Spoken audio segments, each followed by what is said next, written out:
it was interesting. We were the last time when the three of us were together, man, I'm sure you remember, the news broke that the University of Houston was hiring Major Applewhite, not Lane Kiffin, as reported. So Kiffin still, as we know, the Alabama offensive coordinator. But what was interesting, since we last spoke, there was an interview with one of the regents at the University of Houston who said that Kiffin just wasn't a safe hire, and that's why they never even really thought about offering him the job. What are your thoughts on that comment? I'm not surprised that they ended up going in-house, given the success they've had and have some continuity. I mean, people are still scared to take that leap with Lane Kiffin. We know that he's a tremendous recruiter. We know that he's a tremendous play caller. He's one of the best offensive minds in college football.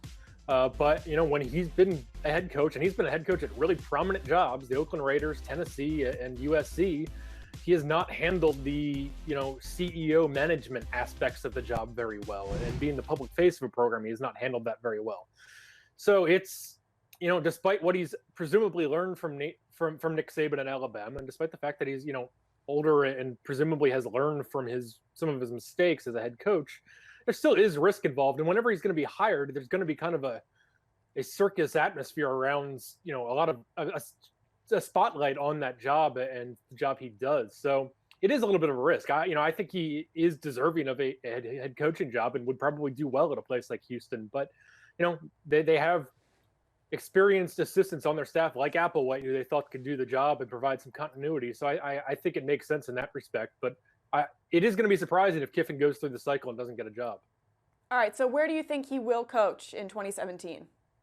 Well, there's still rumors about possibly Florida Atlantic, which seems like that's really a step down. Houston is a premier Group of 5 job, better than some Power 5 jobs. Florida Atlantic, that's it's in the state of Florida. You can recruit down there, but that would be tough. It seems I guess my guess would still be maybe he ends up as the LSU offensive coordinator.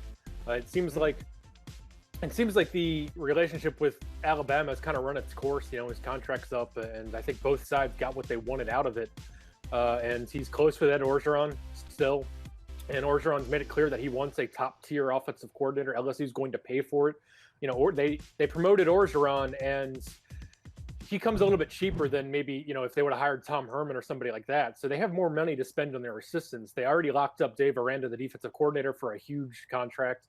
And they're willing to pay for a premier offensive coordinator, and Kiffin would be that. And given his relationship with Orgeron, it would make a lot of sense if he needs to go somewhere else and he doesn't get a head coaching job. So it still wouldn't be surprising if that happened.